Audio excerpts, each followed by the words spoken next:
Okay. All right. I want to point out this presentation. This presentation actually started with a presentation I did 5 years ago for IP360. So this is really tailored to the Philippine diaspora. So for those of you in the Philippines, thank you for coming and attending. I don't know how much new information will be covered in here, but I'm very happy that you're here. So, okay, let's get started. Beads, Batok, and Beauty, Philippine Traditions of Adornment. I'm gonna start off with my positionality statement. So first off, I wanna acknowledge where I'm currently on. I am currently on the lands of the Ramaytush Ohlone people, the original inhabitants of the lands now known as San Francisco and the peninsula. I acknowledge my positionality as a settler on the Ohlone people's ancestral lands, and I hope that my thoughts, words, and actions are in alignment with honoring their ongoing sovereignty and stewardship of the land.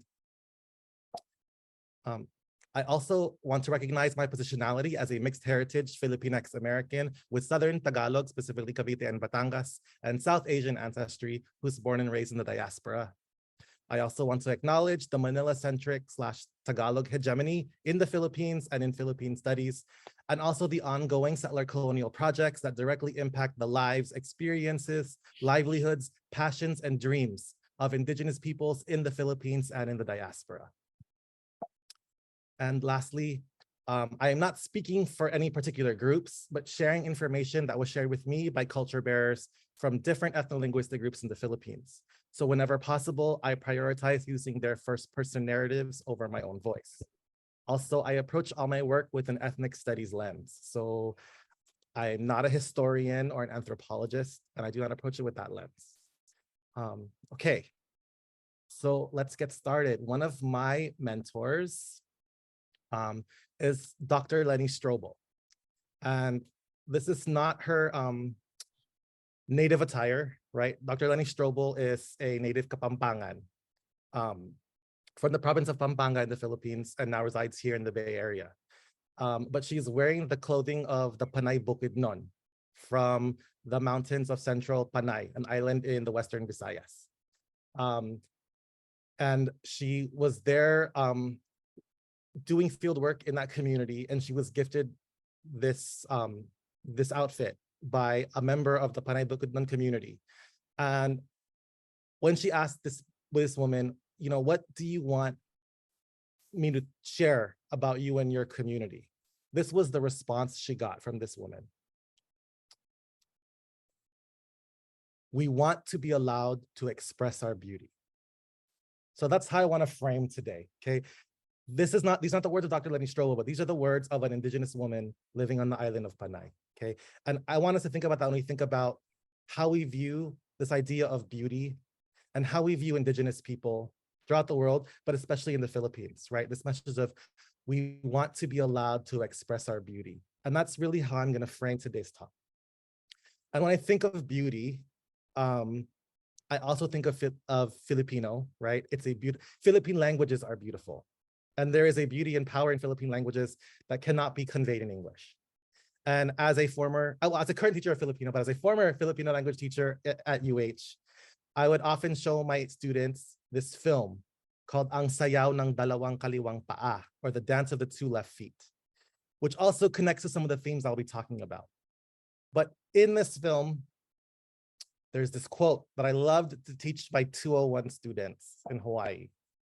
And the quote is, ang pagtingin ay pagbibihis at hindi paghuhubad. Right? And pagtingin can be translated like to look, to view, to see, to survey, right? Like to survey an area, to esteem, to regard, to think about, right? Your view of someone, right? Your consideration of that person, your attitude, or this word gaze, right? Your gaze. So when we look at something, when we gaze at something, it should be to adorn it and not to strip it.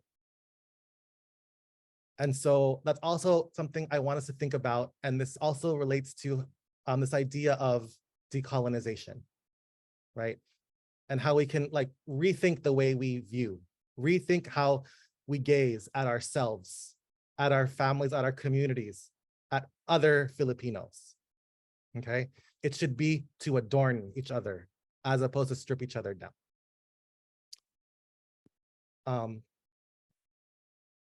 That doesn't mean there's anything wrong with nudity. Okay, there's a difference. So I want to talk about these different ideas of adornment, right? And that I also want to challenge the notion of policing of the body, particularly feminine bodies in Philippine society, right? Because I think when it comes also to these messages of what's beautiful and what's proper, I think there are these narratives that happen. So I want to ask you all, and I like to be interactive, okay? I cannot stand hearing my voice talk for 2 hours straight. So I want us to be interactive. So please, in the chat, I want you to put, what are some of the messages or beliefs about beauty or appearance you heard growing up? And I want to point out, these are not just for female identified participants, right? All of us get messages about beauty and appearance. So what are some of those messages and beliefs about beauty or appearance you heard growing up?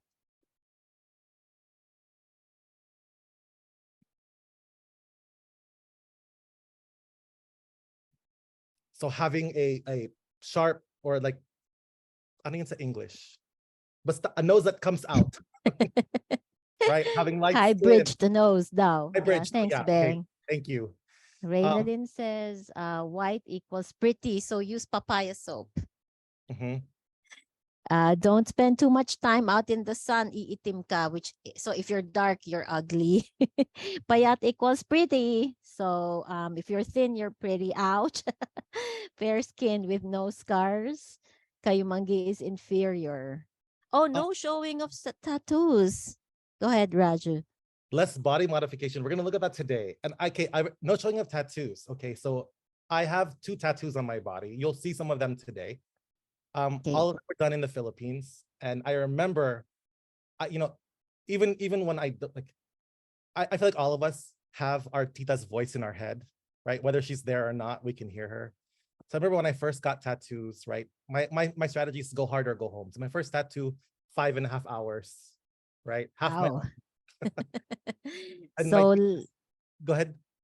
less body modification. Taller is better. Oh, long straight hair. Mahal magpauna, ta says.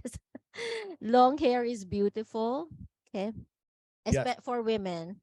Okay. yes. With tattoos, I remember my tita saying, "Ay, may tattoo ka. It's ugly. You're ugly. Now you have tattoo. Your body is ugly." Right? So I want us to challenge some of these things that we hear and think about and question, interrogate, where do these beliefs come from? Right? In the Philippines, sorry, Raj. In the Philippines, if you have a tattoo, they think you're an ex-convict.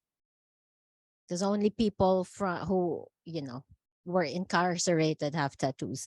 Aurora says blue eyes stand for beauty. Aurora, how was that message told to you about blue eyes standing for beauty? It was, I think, in my family. If you were born with blue eyes, it was a kind of sign of the beauty more than the regular eyes, like brown eyes or black eyes. So if you didn't have the lack of blue eyes. I remember hearing, we were being told, my cousins and I being told, don't you want to marry somebody white so your children will have blue eyes? Right. Wow. And that was the message that your eyes are ugly, right? So all these messages get passed down, right? So I want us to really interrogate these notions of beauty and where they come from. So I have this quote, and I would love it if somebody could help volunteer to read. Muscles are not attractive on women. Okay. Get rid of the extra hair on your face. But then sometimes in the Philippines, having a little bit of hair here is like attractive.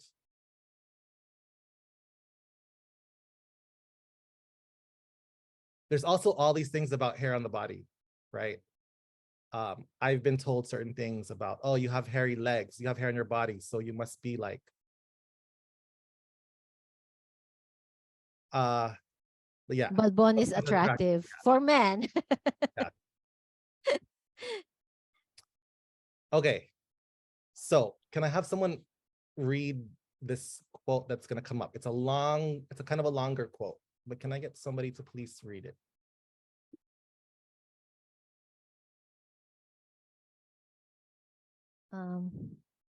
Any volunteers? I can read. Thanks, Beng. Go ahead. Um,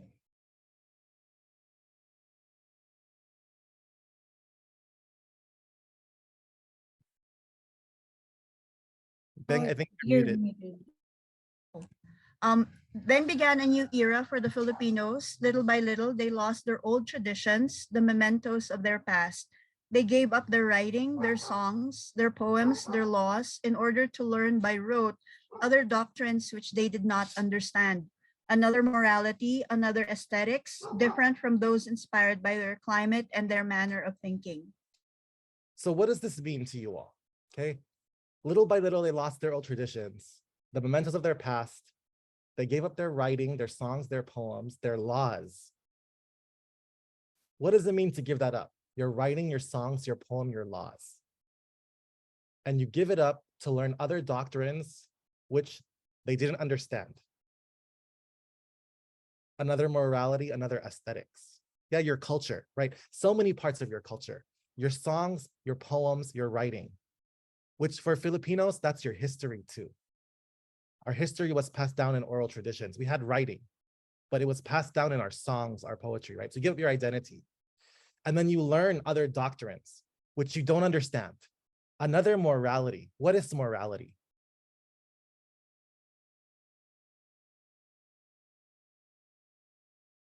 Your values, your sense of right and wrong, right? Salamat says, yes, exactly. You learn someone else's sense of right or wrong. Another aesthetics. What are aesthetics?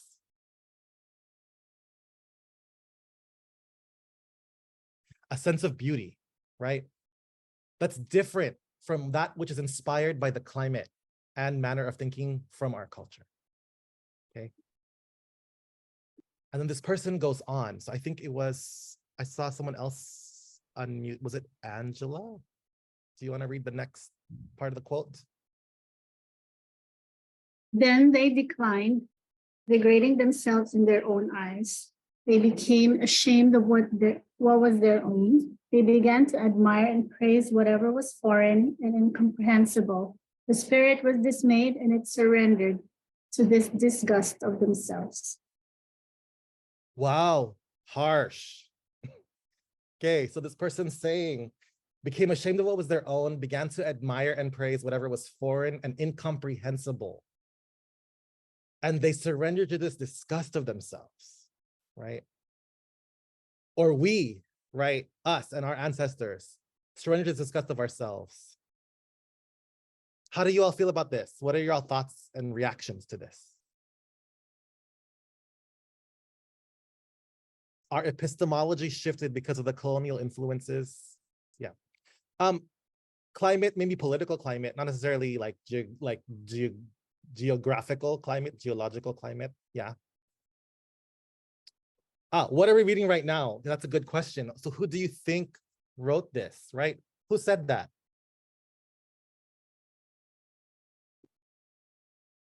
Who's talking smack about Filipinos right now in this quote? Describe this person. Who do you imagine this person to be? Okay, so I see white gays. Anyone else? Is this a younger person, an older person?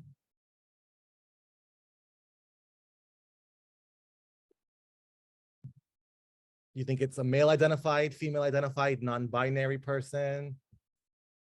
What are your thoughts? Older white male, older person, probably older. Plead the fifth. Okay, according to my sources, it's this guy. Who's this guy? Jose Rizal. He says he writes this in 1890. Who's Jose Rizal? Our Philippine national hero. Yeah, the national hero. Okay, not a national hero, the national hero. The guy that got picked said this. Okay. He's not talking bad about Filipinos. I have only seen this quoted from someone else. I've not seen the direct source. I have to double check, but I believe this was his annotations to De Morga's documentation. So Antonio de Morga was the ship's log. When the Spaniards came, Our word chismis comes from chisme in Spanish, right? The truth is the Spaniards were the original chismosos, right? They went on their boats and they had somebody writing all the chismes and documenting, right? So Magellan had Pigafetta. Legazpi, who came in 15, around like what, 50, 60 years after, 1565, diba? Legazpi.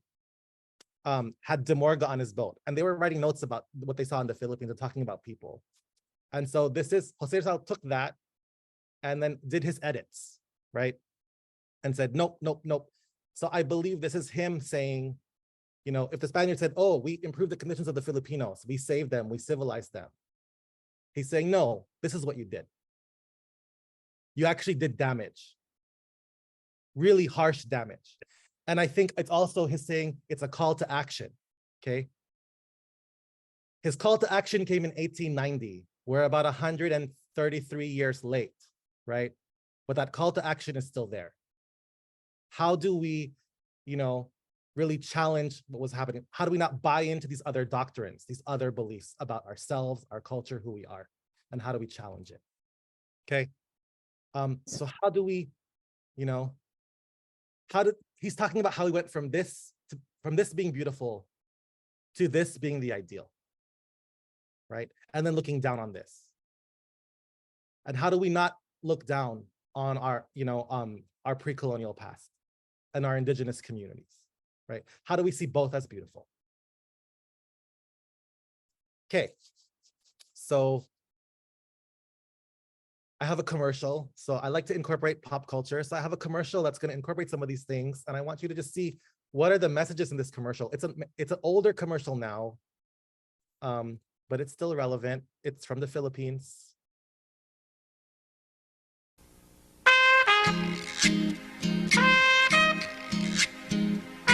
You can't help but notice the rosy white change in her skin with Pond Skin Whitening Vitamin Fluid. See the difference in just 6 weeks.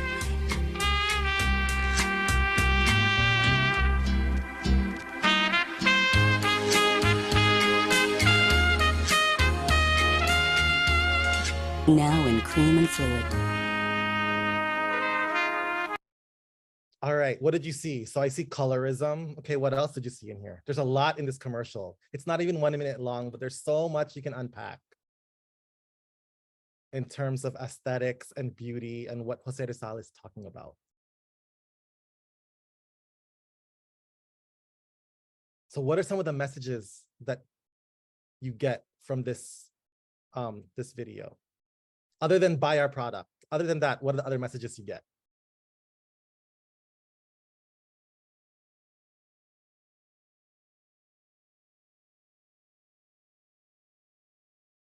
Okay, he says he has to watch yeah. it more than once. We are.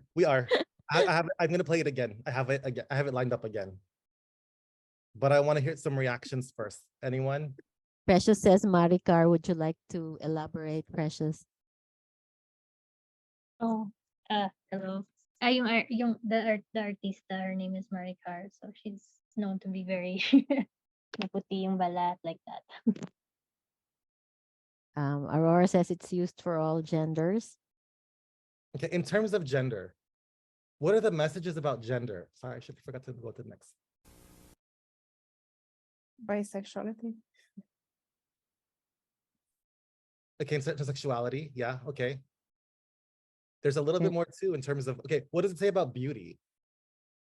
If you're whiter skin, you're accepted. Both male and female should be white, okay? Reinforces social class. You're not good enough, but if you're rich enough, you can be. Oh, but they say even if you're rich, you can't buy love. So siya lang maputi, okay? If you're white, it looks more classy. Was that a good translation? Okay. What did you notice about the hands when the hands were holding? Whose hands were being held? People the same, they have the same gender. Girl, boy, two boys. Was it the two men or was it the man and the woman? I saw two men. I don't know. The two men. And But I when saw, yeah. I think I saw a man and a woman, and I saw two men after. Yes, yes. So you see the men looking at the woman looking at each other. The hands were not those of a woman. But when my students watch this, they don't believe me. We have to watch it multiple times for them to see that it's two men's hands. So let's watch it one more time and look at it carefully.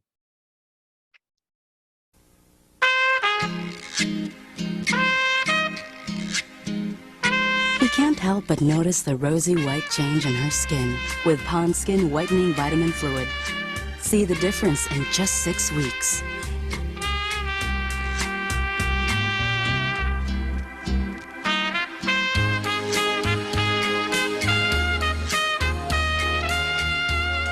Now in cream and fluid.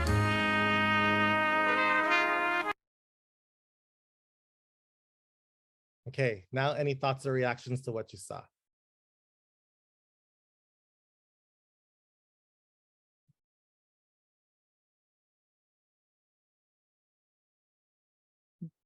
Okay, Ben gave a thumbs up.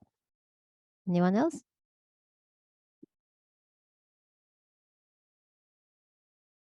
Very feminine male hand. Whose hand was lighter skinned?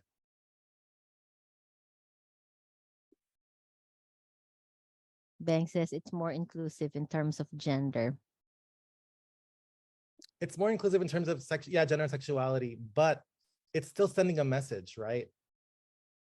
The more feminine people in this ad are lighter skin. So lighter skin is also associated with beauty and femininity. So if you are a darker skinned woman watching this, what is it saying about you and your sexuality? And I want us to just think about this, because later on, you'll see these messages around the femininity of the Filipina from these colonial messages, which we'll get into later.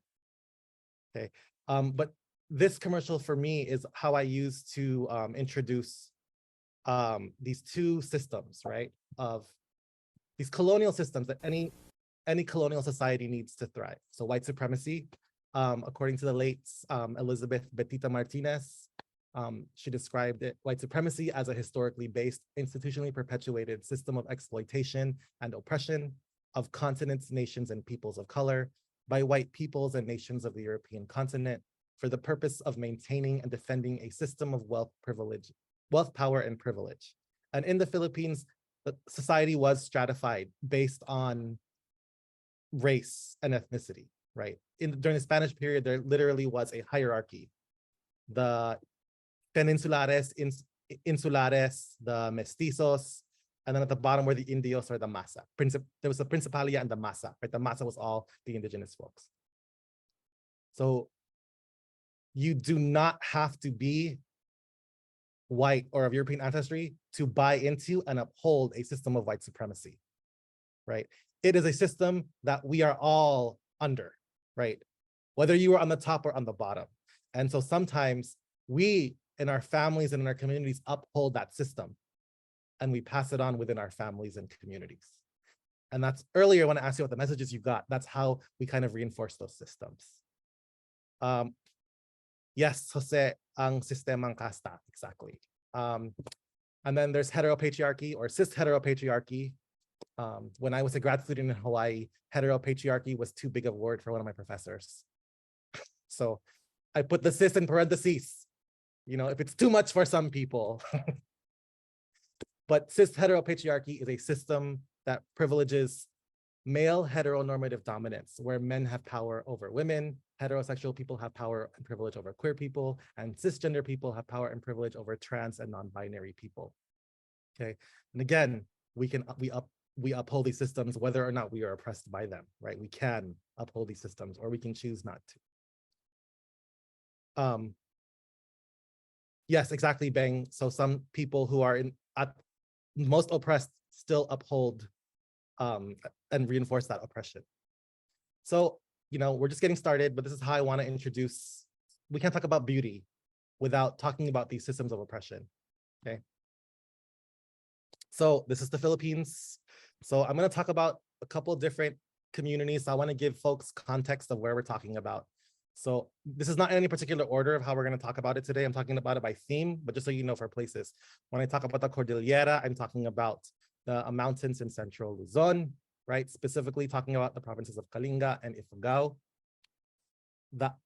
Sorry, I misspelled that. Aita, the T and A got transposed. Aita or Ati people in the central plains of Luzon around Zambales, Tarlac, and Pampanga. Bisaya, talking about central and eastern Philippines during the Spanish arrival. So particularly Cebuano-speaking people. Bukidnon, talking about the Panay Bukidnon. Okay, because there also is a province in Mindanao called Bukidnon, but the ethnic group of the Panay Bukidnon. The Manobo in Mindanao, around southern Mindanao, or yes, near the Davao area.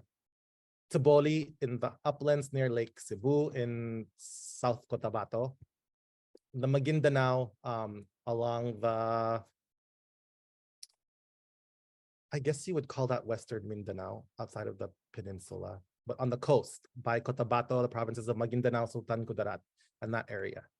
I will talk about other places too, but I'll a little bit, but those are the primary communities I'm going to talk about. Okay, so let's get into aesthetics. Okay, so we'll start off with aesthetics. And again, it's this idea of sense of beauty.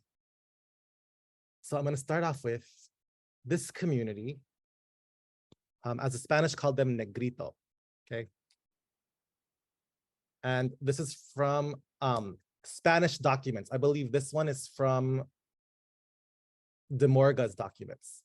In various parts of this island of Luzon are found a number of natives, black in color. Both men and women have woolly hair, and their stature is not very great, although they are strong and robust. These people are barbarians and have but little capacity. They possess no fixed houses or settlements, but wander in bands and hordes through the mountains and rough country, changing from one site to another according to the season. What are they saying in this quote?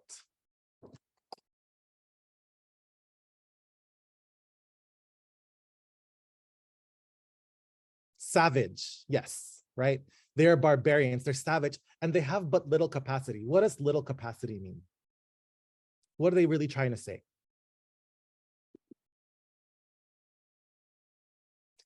They're not smart. They were calling these people dumb savages, right? Because they're physically short, they're darker skinned. And they said part of it is because of how they look, but then also it's because they don't have fixed houses. They travel around. Somebody wanted to say something, Aurora? Yes. Oh, okay. They have no fixed houses or settlements, but wander in bands and hordes throughout the mountains and rough country. They didn't wander around aimlessly.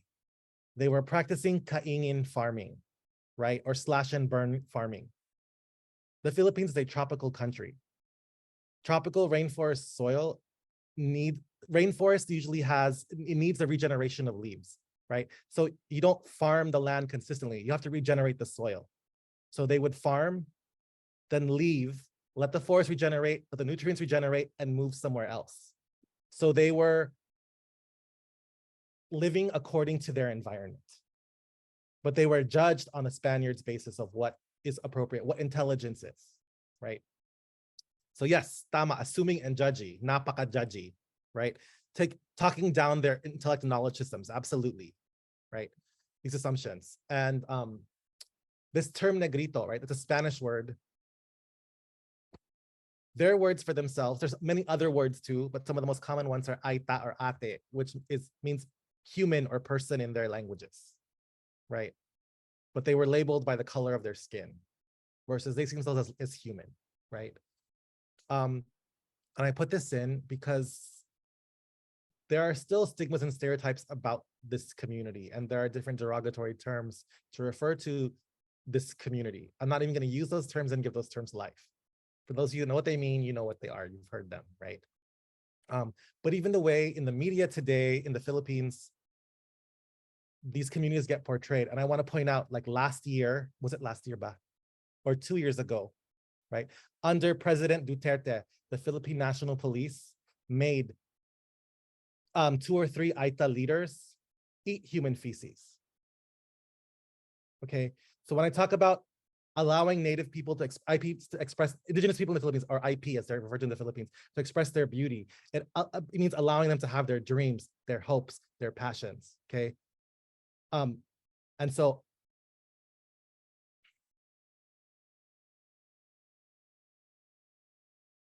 yes, it's all about colonial rule and subjugation that is still ongoing for these folks, right? But I think about in the media, right? This is a more contemporary program, Nita Negrita, and how blackface was used. Before this, there was a show I remember as a kid, or not a kid, but a younger person, Kirara, Ano ang kulay ng pag-ibig? And again, it was another person in blackface. And what is being perpetuated about dark skin and blackness in the Philippines, because blackness has existed in the Philippines since time immemorial. They are just as Filipino as anyone else, okay? Getting into that, right? Folks have already mentioned colorism. In the last few years, this band, MYMP, which stands for Make Your Mother Proud, ironically, did this blackface. And there was controversy and the statements that were made by the lead singer in response to being called out for having blackface. And then also the FHM cover that was redone. This was the original cover with Black models, and it says, Bella Padilla, stepping out of the shadows, right? It was redone, and I want to give credit to Bella Padilla. She's the model here, okay? She has no say, but she stepped up and apologized. Why should she be held accountable for what FHM did, right? So the cover was redone. But just so you can see how the colorism we see in our families is also passed down in larger systems as well, ongoing in the Philippines. So how do we challenge that in ourselves? And how do we recognize like kayumangge is not ugly, it's beautiful. Kayumangge doesn't apply to anything else but skin, right? It's the color of skin. So it's a value. If we have a word for that, that means it was valued. It's not something ugly. Okay, so that's the first part of aesthetics, is skin color. Now I'm gonna get into something that might shock people a little bit, okay? This wasn't everywhere in the Philippines, but in many parts of the Philippines and throughout other parts of island Southeast Asia, teeth filing and blackening, right? So what we think of as pretty teeth. Some places teeth were filed, right? As part of aesthetics, as part of beauty, and were blackened. In some places, they were darkened by using nganga or buyo, right? Betel nut, which I think you see in Hawaii. There are some communities that still use betel nut, right? Some migrant communities in Hawaii that turn your teeth red, but it was actually to preserve your teeth. It kept your teeth strong without modern dentistry, right? So we're gonna watch a video from the Balaan tribe of Mindanao that talks about filed and blackened teeth and how they see that as a sense of beauty, and what how their community is changing as their younger folks are going into public schools, and they're having this battle between modern beauty standards and, you know, traditional standards. Yes, for them, white teeth are ugly because it looks like animals, right? The animals have white teeth. I think of this in my family too, because for me, teeth was always a big thing in my family. Always take care of your teeth, have good white teeth, have straight teeth, right? And I always wondered, do other people talk about this? Or is it just my family? Is it just the Filipinos I'm around that I hear people talking about teeth so much, right? But teeth have always been like a big thing, but just it was a very different aesthetic back then. Okay, so let's look at this video. The Philippines, sa kalibutan, mas gina-prepare nila ang puti ug ngipon. Mas sa ilaha, mas nindot ug gwapa tan-awon ang puti ug ngipon. Pero diri sa Mindanao, nay isa ka tribe ang Bilaan, mas powerful sa ilaha ang black. Unya mas nindot sa ilaha tan-awon sa ilang culture or sa ilang tribe ang black ug ngipon. Tara silipon ta.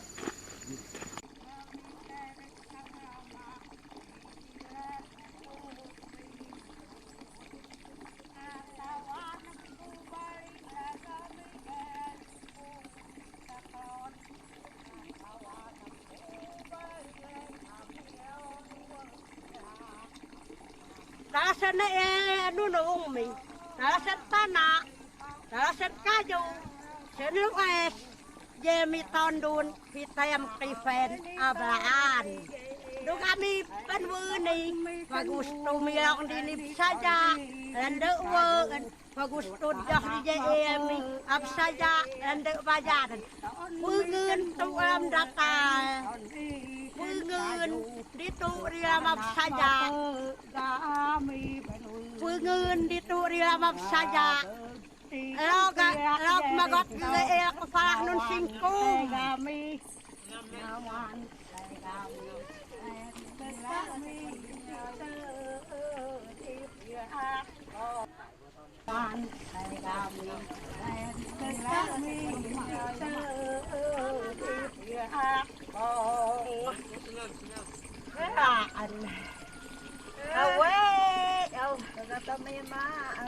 Baga ko frutok ta kanya landeng lang ngabawan.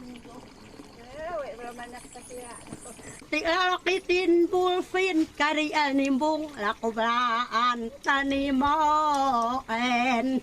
Teun lakafa gami ban winunung teun lakaf yun kanani sarubaling kami fagur iraja kaguwesan lami sulaten.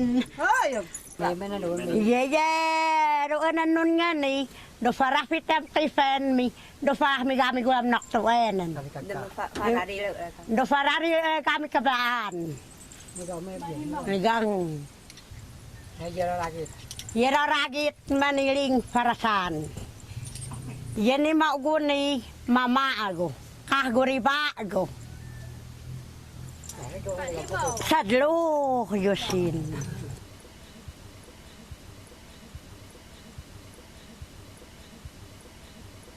Darawan at mukha kay Fen na punasan dluh na kaspiyarib saja kalau man muli impahik.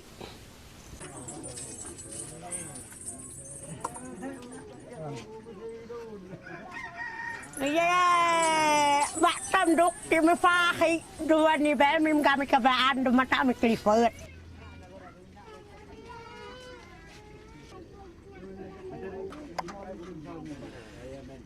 Bạn mình cũng đau rồi. Đau cũng đi vào. Gan tìm cục aro.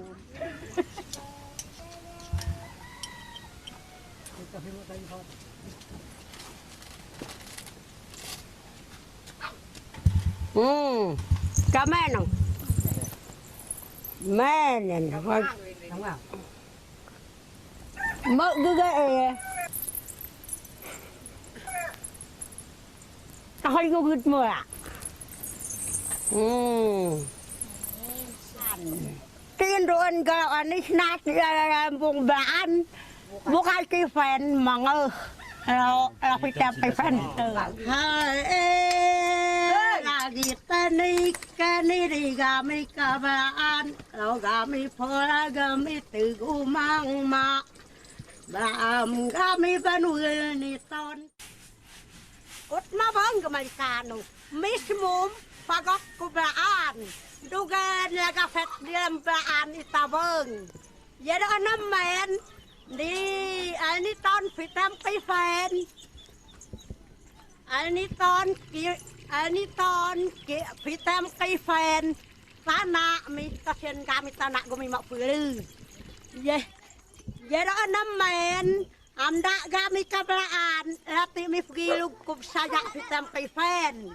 Mana kan fitam kifen mi tala salbatu dek mi oi kifen.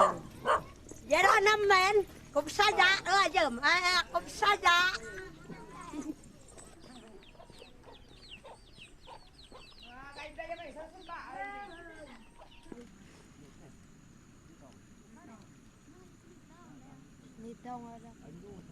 Ayun na ya, na dun sa bakay.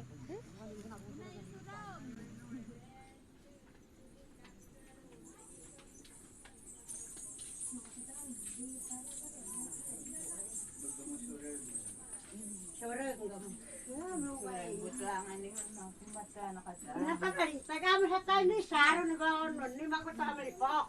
Amdani, iyo bagmen daw sa sagot lang tabatalit gabkaan. Mitajak takakaan tanitang nun kinanot tahakan.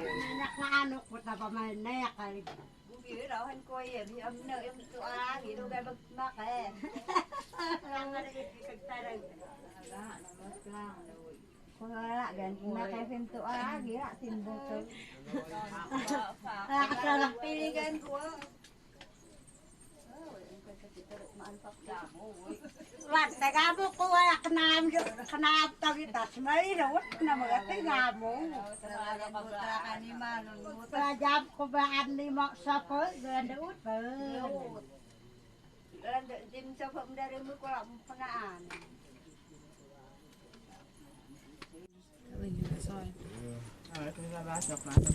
Apa bang sulit? May bengkeg Nagibok maganda. Anda sila na nila. Tamo po sila. Natapak ko ba ani mo say? Tamo ko na. Parang nawa yun ang punawag. All right, so there's a little bit about teeth blackening in the Balaan community. Let me just. The Philippines. Sorry. Okay. I have one more short clip. Let's get introduce our next topic.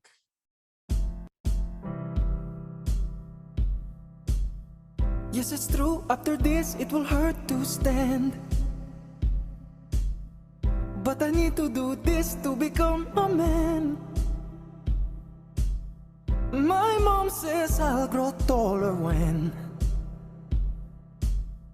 I complete this Filipino tradition. They're circumcising me because I'm in grade 3, like they've done for centuries. They're circumcising me. Okay, so aesthetics and beauty don't just apply to female identified folks, right? They also apply to male bodies and all parts of the male body. So circumcision, I told you, right? The Spaniards were the original chismosos, okay? So they even wrote this down in their logs, okay? Circumcision is a very ancient custom among the Philippine Indios and so generalized that at least 70 or 80% of males in Tagalog country, talagang sinerve, have undergone the operation.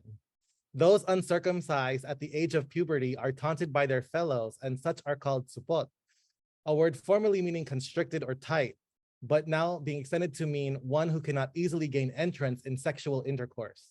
The operation has no religious significance, nor is it done for cleanliness, but from custom and disinclination to be ridiculed. Probably, as De Morga proves, having been learned from the Moros or from the Muslims, right? Because circumcision is practiced in Islam and other Abrahamic religions. Yes. This is Ashley. You talk about the older women discussing attraction and partnerships. We are going to talk about, yes, women being free and liberated with their sexuality. Yes, I'm glad you caught that. That's going to come up again in a couple of our videos later too. Yes.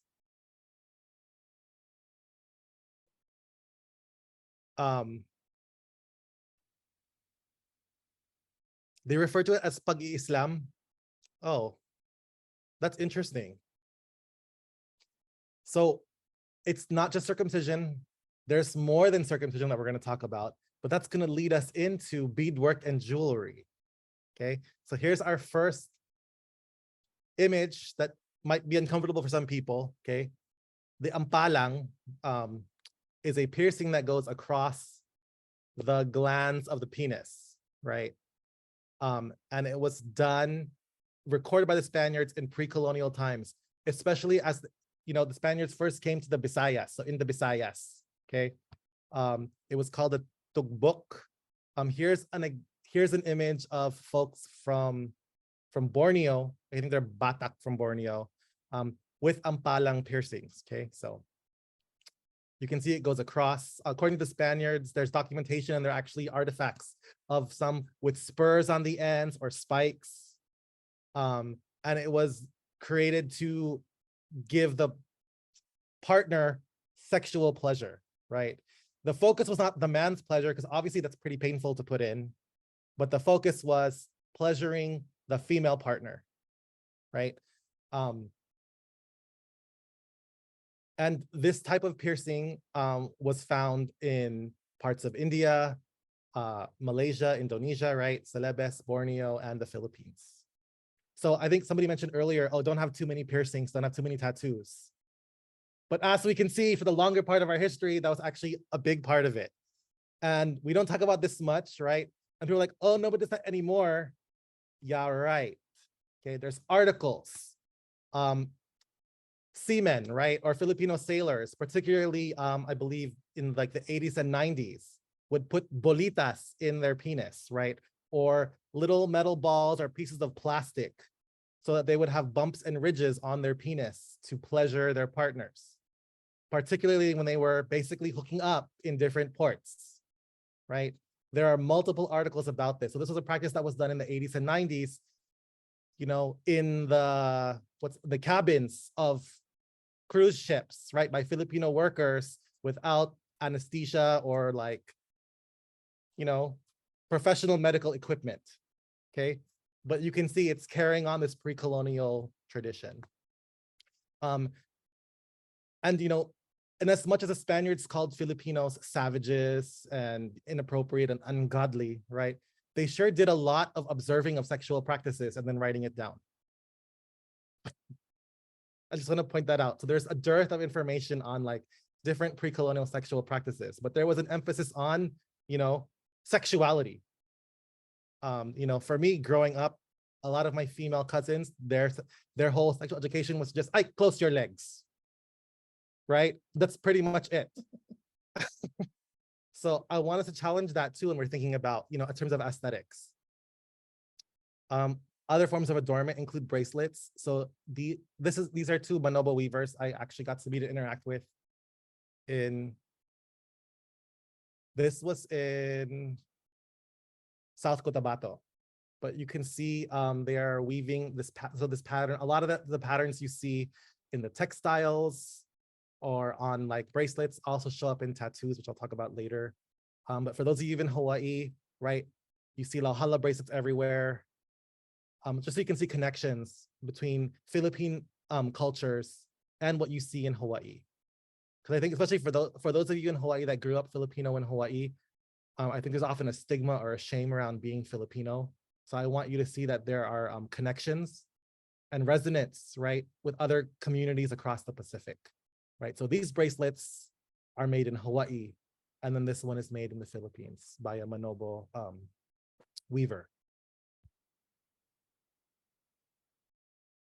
And then I'm going to talk a little bit about the Taboli community. They'll come in, I'll talk about them, you know, a couple times throughout this presentation, but the Taboli are always blinged out. I feel like, you know, from what I've seen, the Taboli are the most blinged out community sa Pilipinas. Lots of beautiful beadwork, hair combs, and you're going to see some videos of Taboli women speaking and playing music, but you can see like, this is a head comb with beads. These necklaces, I feel like a lot of folks that are selling like Filipiniana sell a lot of Taboli stuff. You'll see a lot of Taboli work and very colorful, very ornate. Here's some more Taboli costume. And again, not just the women, the men too, right? Tito was very proud of his swag.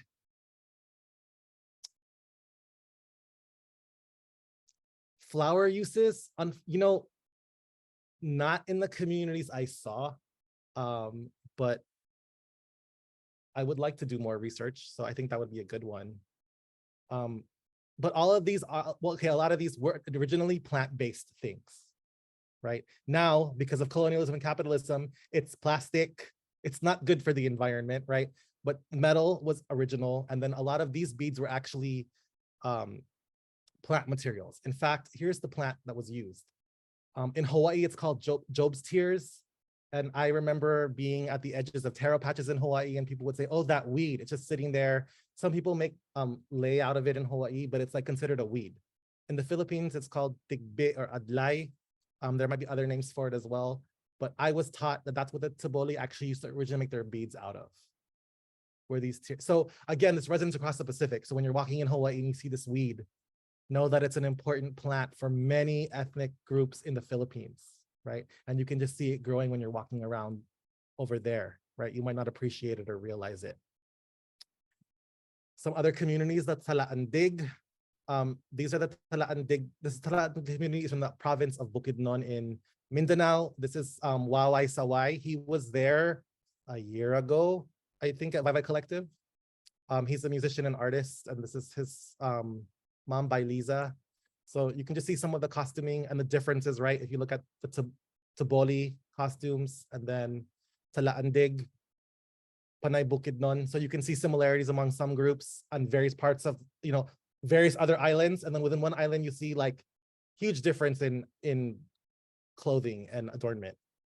If you go to the north zone in the Cordillera, some of the beadwork, right? Kalinga, lots of red and yellows.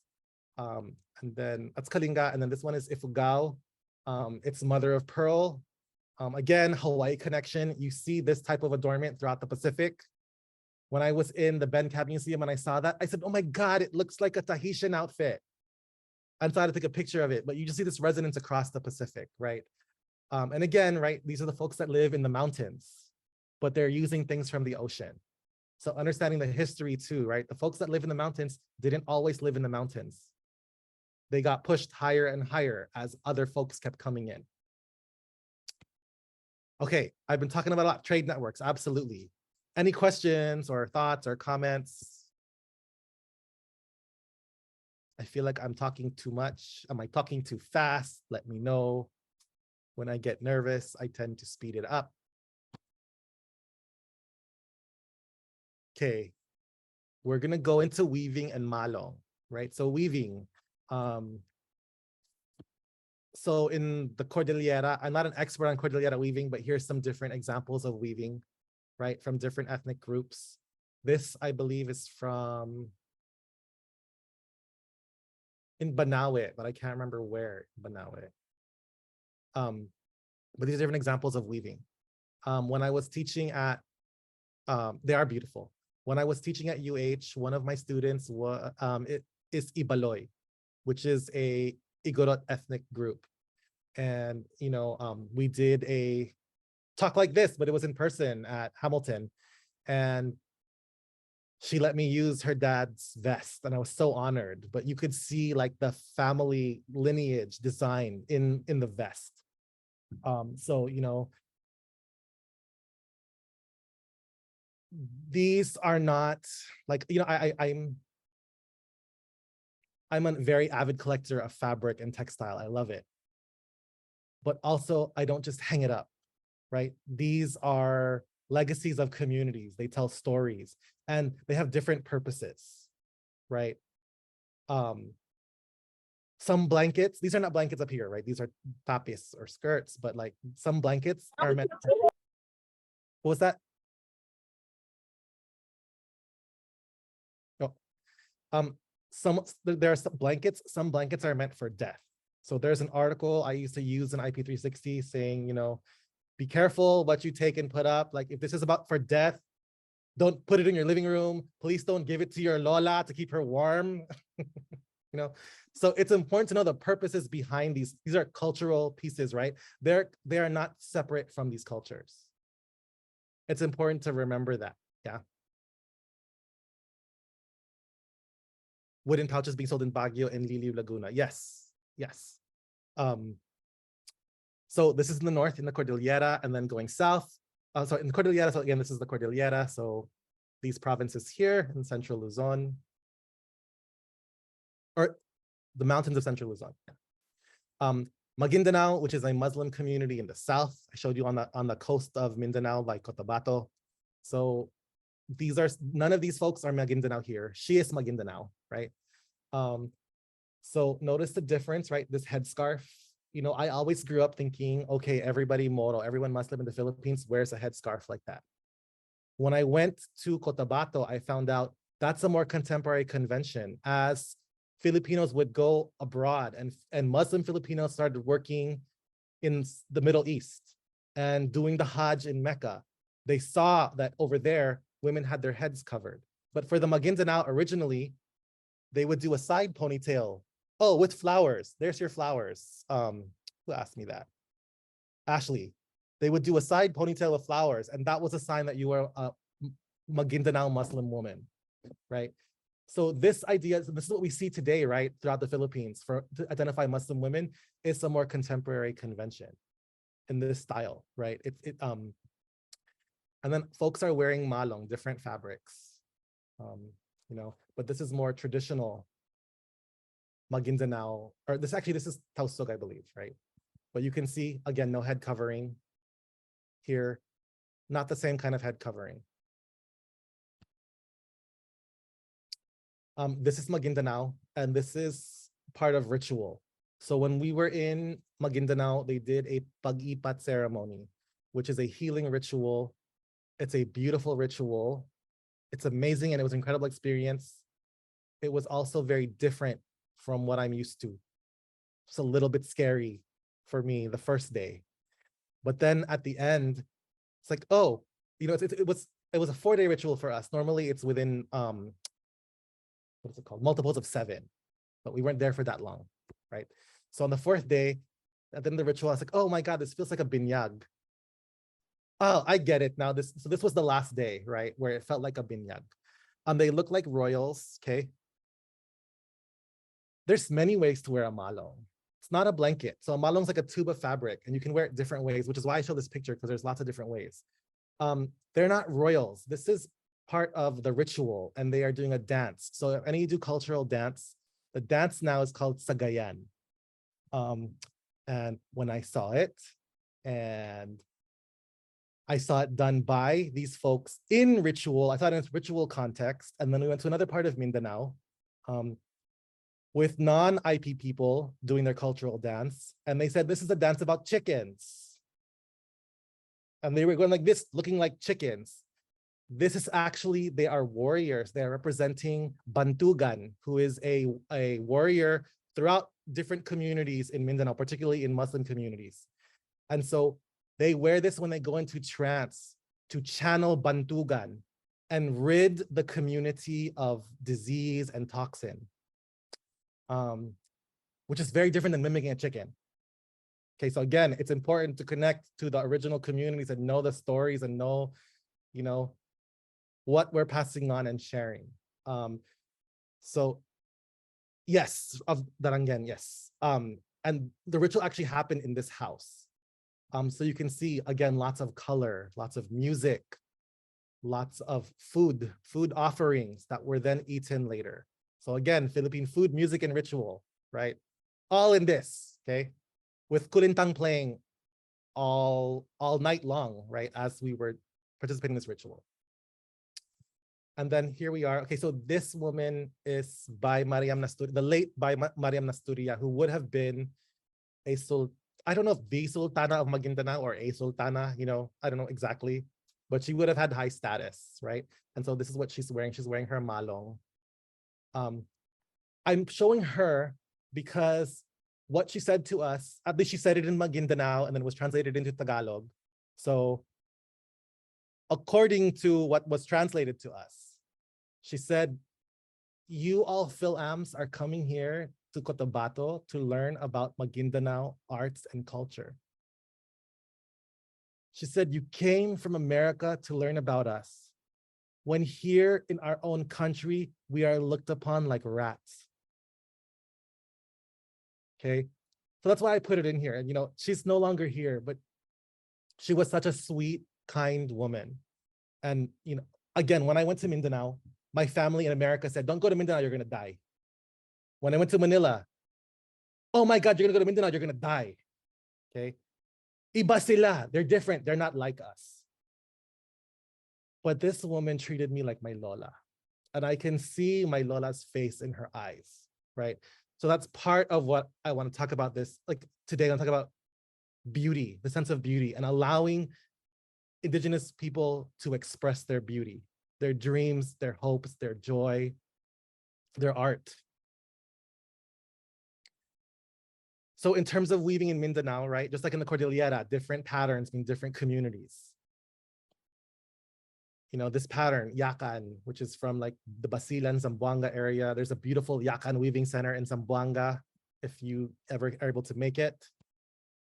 Tausug, which is a little bit further past in Tawi-Tawi, and then also in Sabah, which is technically part of the Philippines, even though they're only paying $100 a year rent, right?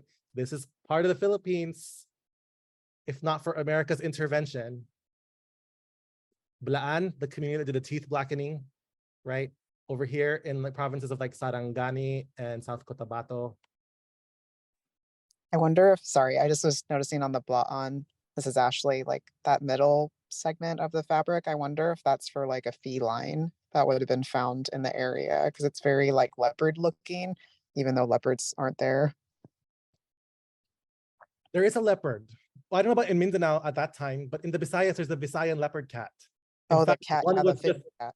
yeah, one was just spotted recently in Mount Talinis like 2 weeks ago. So it's still around in the island of Negros and other places. But I don't know about there, because we're gonna see some other weavers and you're gonna hear her talking about her patterns. I would not have thought that her pattern was what she said it was, right? These are abstract and they're visions, right? So perhaps, I have no idea. We'd have to ask the weavers themselves. Maranao, this is written as Meranao. I'm used to saying it as Maranao with an A instead of an E, which is in this part of Mindanao around Lake Lanao, right? Which is also another Muslim community. And then Maguindanao, which is just a little bit south here by Cotabato, right? And then I think those are all the patterns and designs. So this is from the Maguindanao Weaving Center in Maguindanao province, just outside of Cotabato. And this is again, another Spanish quote. The chiefs used to wear upper garments, usually made of Indian fine gauze, right? Or silk of red color, a shade for which they had the same fondness that the Romans had. These barbarous tribes in Mindanao still have the same taste. So again, these barbarians have the same taste for fine gauze that the Romans liked. Even though the Romans said everyone that wasn't Roman was a barbarian, right? So the irony in this description. But what do we believe, right, about ourselves? Are we barbarians or are we civilized, like Rome was civilized, right? And again, so this is the one type of loom. I forget what this is called, but it's like there's a backstrap loom, which is not this, and then the other kind of loom. When was that? In 2017, when the weavers came to UH, they were using this kind of loom, right? So this is Maguindanao weaving. You can see it's like one thread at a time, so it's a lot of work. People look at this and say, oh, wow, that must be for royalty, right? It's so beautiful. Actually, any kind of plaid is more expensive, I was told, because it's harder to make a plaid pattern than this pattern. At least by the Maguindanao weavers, that's what they told me. Okay. So here's some examples of Maguindanao weaving. Again, this is another Bai. So Bai Mariam is poor and did not take on the title of Bai for her community. So this woman, I think this is Bai, I forget her name, but she's the title of Bai Labe because Bai Mariam did not take it. And so she welcomed us like, you know, she put on all her like regalia to welcome us. And then this is Kakamogan, our shaman from the Maguindanao community. Again, this is his malong, right? And then she's also wearing malong.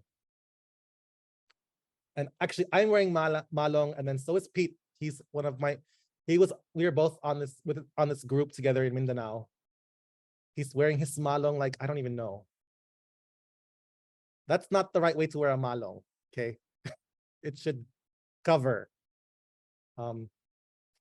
But yeah, here's some just examples of weaving and like just the beauty, right? So does she look like a savage to you? She's blinged out. She has her whole entourage, right? And then just the beauty of malongs, right? it's utilitarian purpose. You can use it to gather. You can use it to make a hat out of it, a turban to cover in the heat. You can make a dress out of it. You can make a skirt. You can make shorts to go into the rice paddy. You can carry a child. I am carrying a 6-year-old child in it. That is how strong this malong is, okay? She's like 50 pounds and I'm carrying her in a malong. Yes, it's like duyan. You can breastfeed a child in it very easily. Which community is it? There is a community, I forget, in Mindanao. There's a dance, afdayan, and it's, you go in the malong together, and it is a metaphor for getting married and having a child. I can't remember which group this is now, but it's a lumad group in Mindanao. Is it Balaan? It might be Balaan. It's called afdayan, but it's a dance.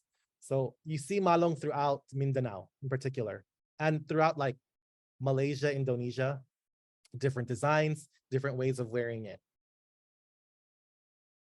Here's more examples of Maguindanao weaving, right? And you can see the different colors and patterns.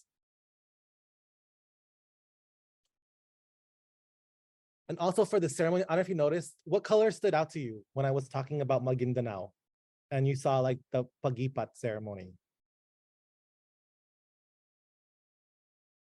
Did anyone notice colors? Let me go back a couple slides. Some of them noted the emerald green.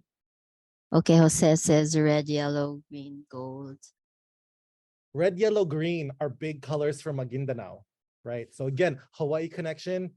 What else is big in Hawaii that's red, yellow, green?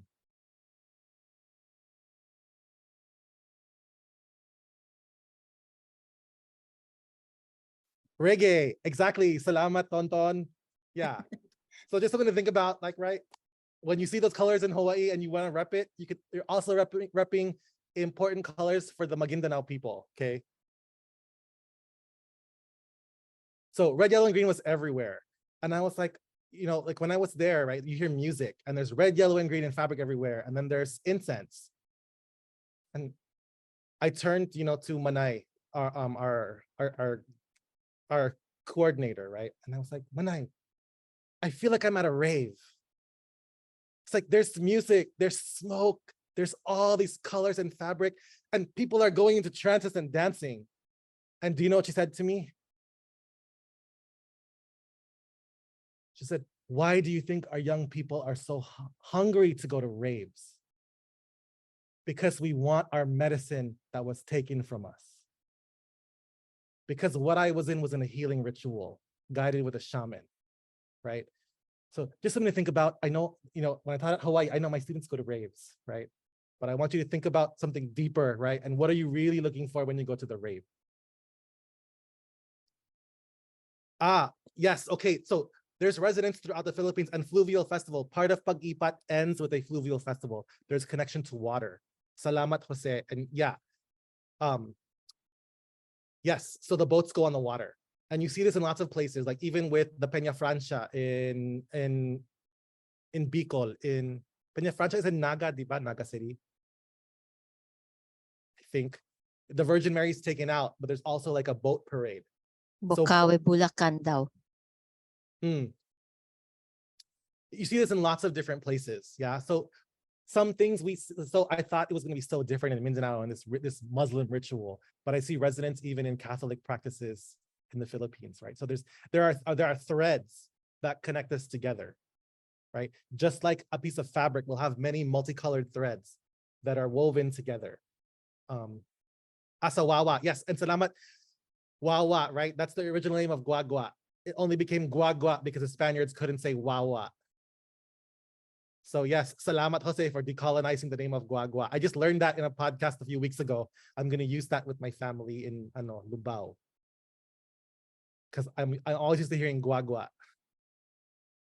Here are more examples of malong, and this is part of the last day of the Pag-ipat.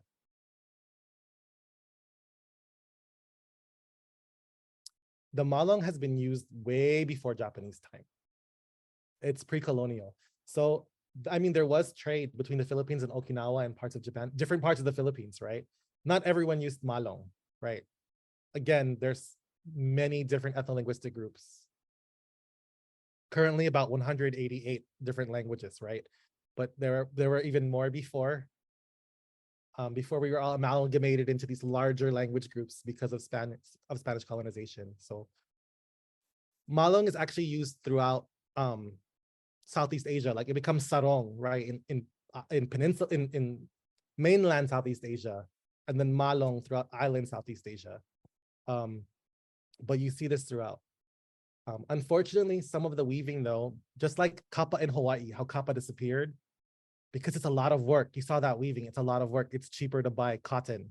So a lot of malongs you see now are made in, I believe, it's Malaysia, the Aladdin brand. When I go to Quiapo to buy malong, they're like, oh yeah, Aladdin. And I was like, no, I want the native one. But you don't find it as much because it's a lot more work. And quite honestly, the artisans aren't valued. Their work isn't valued because people want what's cheaper. And so it's important to remember that when we think about, preserving these arts, because this is art. Yeah, there is resonance throughout the Pacific, right? Most of the world, men wore skirts, okay? Till we got colonized and told we had to wear pants. So lava lava, but the thing with lava lava is it's an open piece of cloth. Malong is closed, it's a tube.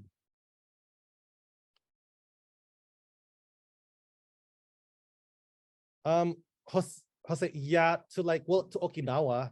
For me, I consider Okinawa separate from Japan. They're colonized by Japan.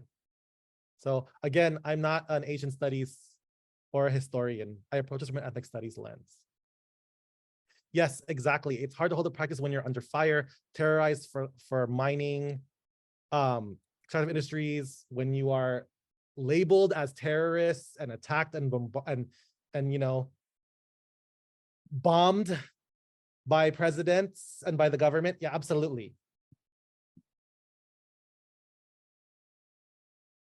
What happened to, okay. Oh, here.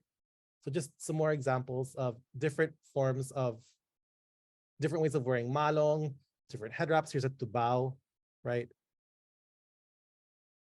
This is the end of the pagipat ceremony. So again, in terms of food and ritual, sacrificing of a chicken, but being offered and eaten after.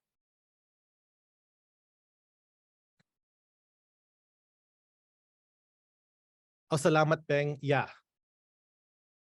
Yeah, and I'm going to talk about it at the end. Yes, we want to recognize the value. This is art. It's not just a commodity when we go to buy these things, and also thinking about who is making it. Because, yeah, there's a whole lot with this. Okay, so now we're going to go on to the taboli, and we're going to see malong in action. Okay, taboli also use malong. They use it a little bit differently. So you're first going to see this Lola, who's in her, I think she was in her 70s at the time. She's going to dance. Hopefully this shows up. Let me know if you can see the video and hear it.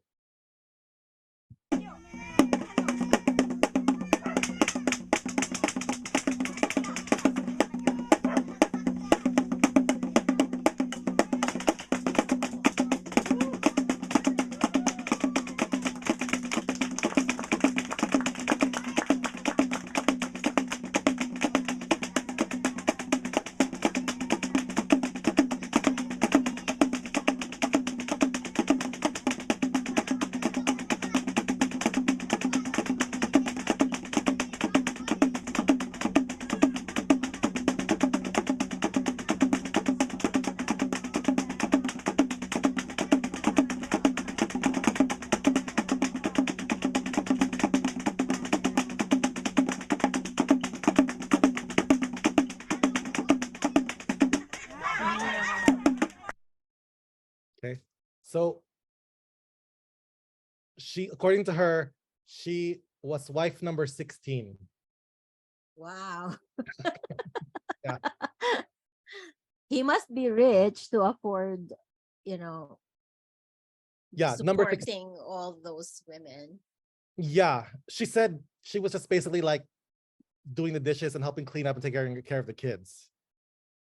But then, okay, For the Taboli, they can also separate. They're allowed to separate. There's tribal council of elders. Okay.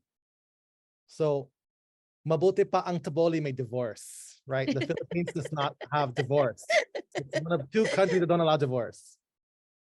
Well, Okay. what I saw in that video is the celebration of the older you get, the more expert you the expertise is recognized. But in Western cultures, the moment you age, you're out, especially for women. We don't value it enough. Yes, absolutely. So we're gonna see another Taboli woman, and she's playing Klintang. Not Klintang, sorry. Hegulong, sorry. Klintang is their version of Kulintang, right? Taboli call it, because Taboli and Maguindanao magkaaway, they don't get along. So like, oh, you're Kulintang, ours is Klintang. But the guitar is Hegulong. So she's gonna play.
Her?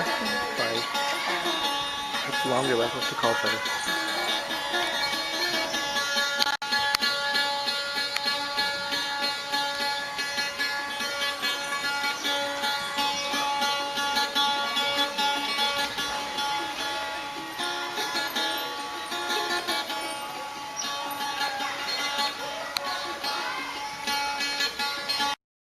Okay, my question. Did you find them sexy? Because apparently there was a lot of sexual innuendo in both of those dances. And apparently when Taboli women play Hagulong, it's supposed to be like erotic. Oh, Ate Pia, did you want to say something? No, but I was just amazed at the dexterity, and it's amazing. I mean, even I think of myself like playing the piano. It takes years and years to practice so that your scales are clean, and and your fingers are fast and agile. But look at them; it's so natural. And And dancing it's and just it's you give it your all, right? yeah. And she's able to play, and then while she goes and sits down, dances, puts it over her head. Yeah. So yes, our lolas, your lolas, titas, etc., have their own sexuality, right? If not, we wouldn't be here.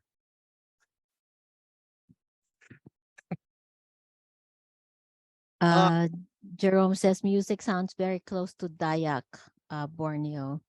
And Angeli says, I find them so beautiful and the sound makes me tear up. Thanks, Angeli. There's lots of residents, right? Different communities would travel across. So you might find residents in other islands throughout the region. And yeah, the woman before her, I don't have the video on this presentation, but the chanter, her chanting is so beautiful. Hearing her chant in Taboli, you know that language was made for chant, right? Which something English is not. Okay, and then now that's gonna talking about the Taboli Tinalak. Okay, traditional fiber art. Okay, not Tinalak. Okay, and I was a member of the Tinalak Filipino Advisory Council in the College of Ed. Okay, Tinalak, not tinalak. Okay, just want to be clear. This is Lang Dulay, the late national artist for weaving tinalak. This is one of her pieces. So a little bit about tinalak. It's made out of abaca banana fiber. The colors are red, white, and black. So again, if you go to like Divisoria and you see like brown tinalak, purple tinalak, that's not tinalak. Okay, that's fake. So there's like cultural norms and gender roles with tinalak. Men will gather and prepare the abaca. Women will dream and weave. So the patterns are brought in their dreams by the goddess of abaca, Fudalu. And their ceremonial use. So according to Tita Myrna and also Lang Dulay, as translated to me, it's used for like when babies are born, for weddings, funerals, etc. So I believe this is where she's talking about the patterns. Oh, sorry. This is Tita Myrna talking about Poli. There used to be a tree. Yeah, the Kakam tree. Yeah, because in the story, in the east we have Nabol tree, which the species is still found. Found. You can find it around now. Nabol. And the mythical tree is Kakam. So this big tree, the branches reaches the sky. So the people, it's free to go up. So everyone that goes up never goes down because they say they want to stay there. So what they did is they prefer to cut it down. So when one cuts it down, it was in the song of Mundung, even in the song of late Mundung. So the first chop flew away and that became the bird. And that is our sacred bird, which is the Muhan. So Lumuhan, when Lumuhan speaks, you don't go anywhere, you just stay first. So when you plant rice, when you go for courting, when you go for swimming, when you go planting, you have to listen to the voice of the bird first before you can do anything. Because it is our guide, guide for the rest of our life. Everything we do, no, don't do it. You do this, you do that. So when you go, when you are 1 meter away from the house and the bird speaks, that's a good fortune. You can go. But when you, upon stepping down from the stairs and when the bird sounds, you don't go first. Because he wants to stop you. There's something you meet in the way, like accident or bad spirits, along the way. So that is it. That's what we call kakam. So this kakam tree was cut down, and then the branch fell down into in Coronadal, which they call the place where the Blaans are. They call the place Kalkam, which is here in Timor. It's kakam. So the place is called kakam. So the branch fell there, and the other branch fell over to the coastal area. And every people who passes there, crossing this mountain, still see that the lag is still living until now. Buhay na buhay. So every time people come, they offer something like coins, ring, bracelets, because it's sacred. So yun ang kakam.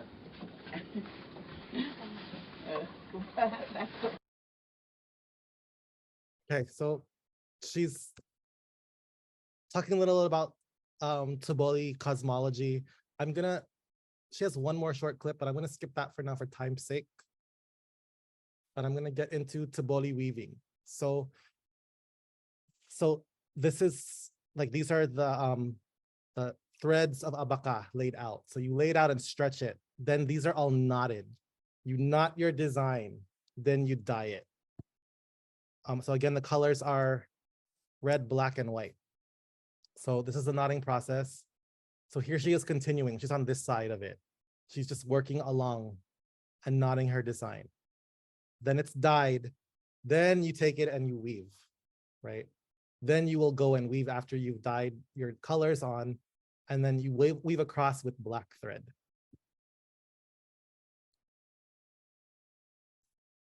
Yes, each one is different. And even within one, there's multiple patterns. So the one I have has multiple patterns. It depends on the weaver. So we're actually going to look at some examples. This is Lang Dulay. So, okay, the Taboli area, right? Talk about telecolonialism, has been settled by Ilonggo speakers. So Mindanao is the most multilingual part of the Philippines. Everyone speaks at least 2 languages, if not 3, 4. So there's going from Taboli to Ilonggo to Tagalog to English. I intercepted it at Tagalog, so I'm like 3 languages removed, right? Other folks got it from English. So if there are Ilonggo speakers that catch any mistakes with the way it was translated, please let me know.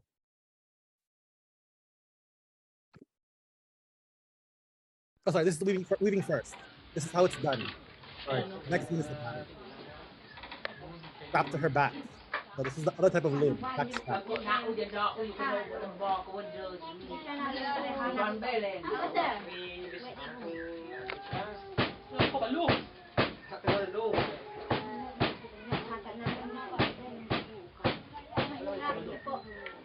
So you move one piece of thread across, then pack it. You're going thread by thread, okay? As thin as a piece of hair.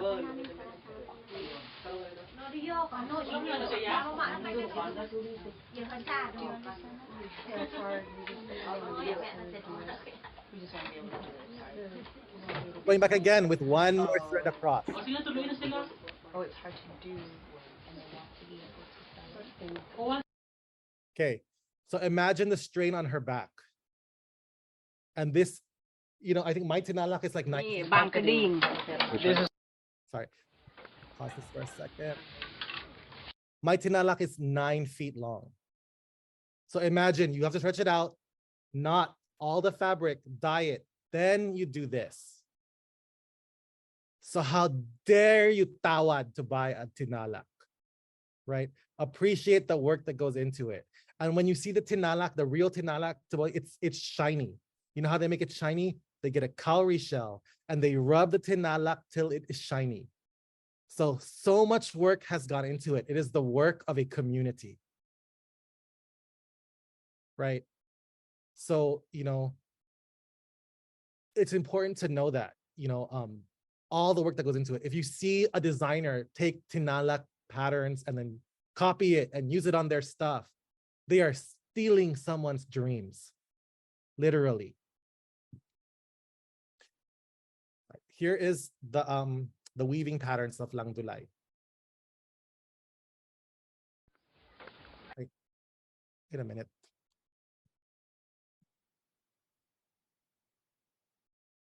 Oh, it's continuous. Sorry. Here. Oh, it's hard to do. It'll come in a second. And you'll hear Lang Dulay talking about her patterns. This is bangs. Bangs? Yes. With the girl's hair? Yeah. That's frog? Yes, frog. Oh. Hentaogo. Keteng. Hentaogo. Keteng. This is shell. Shield. Yes. Sababu. And frog family too. Frog. Sababu. Nice.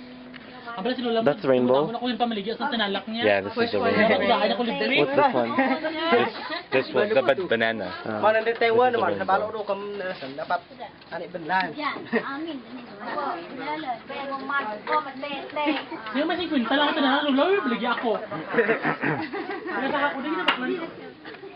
You know what they make rope from? But the banana.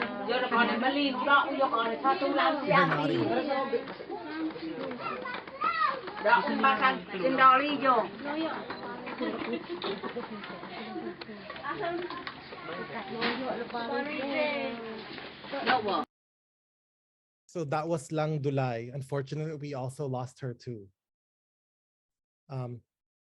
Okay, I'm going to show you a clip of a very short film. It's a 4-minute film called Dreamweaver. And I like it because it kind of also challenges cis heteropatriarchy by looking at Tuboli weaving. And it's about a young Tuboli man who has dreams of being a fashion designer and also a weaver.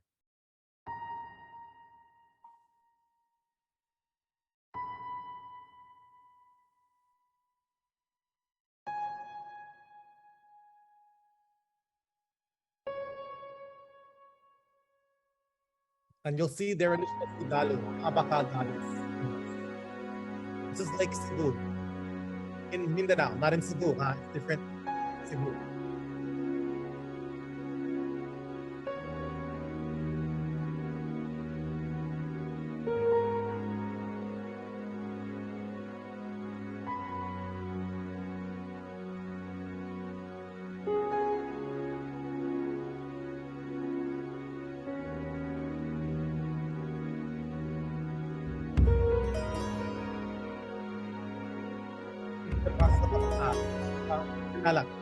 Grabbing the abaka.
That's the Dalo, the Apakagana.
So that was the short film Dreamweaver. And if you want to see it again, VidSee is a great space to see Southeast Asian films. There aren't that many Filipino films, but there are a few good ones on there. I highly recommend it. But yeah, beautiful story. Speaking of designs, now we're gonna get to Batok or tattoo. So just really quick question. How many of you have tattoos? And if you have one, what do your tattoos mean or represent?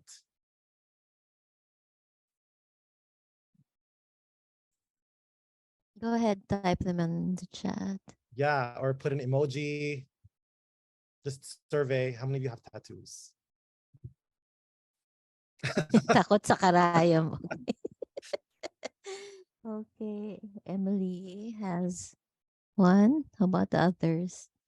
Oh, Amy has one. Elena. What do your okay. tattoos represent or mean?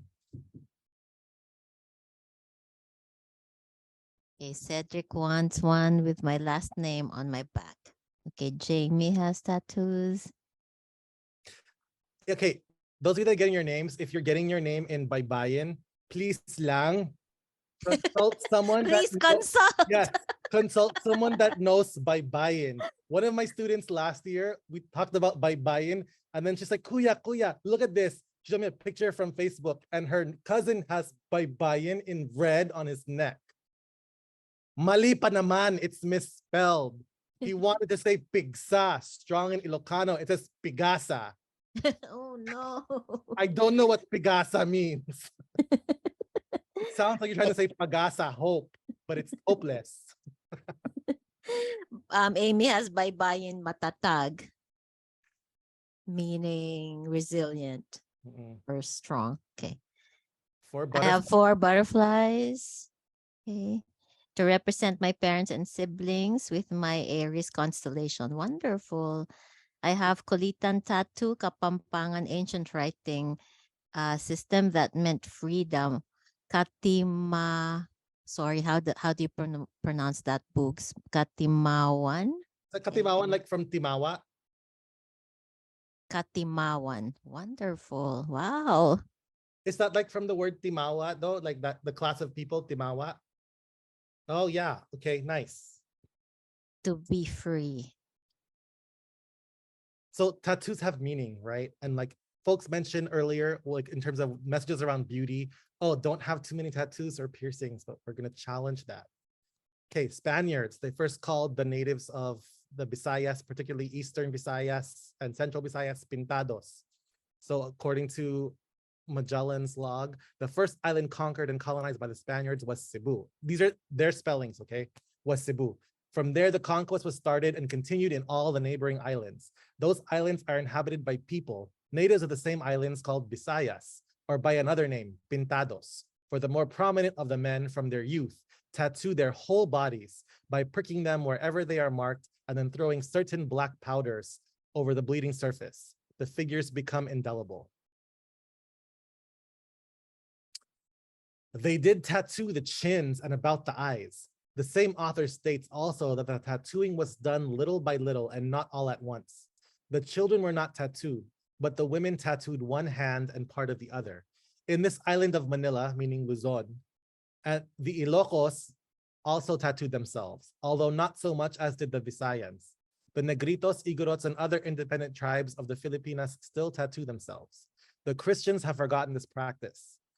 The Filipinos used only the black color. In other islands of the Pacific, the women tattoo themselves almost as much as the men. Oh, siguro nga. Yeah, probably. Yeah.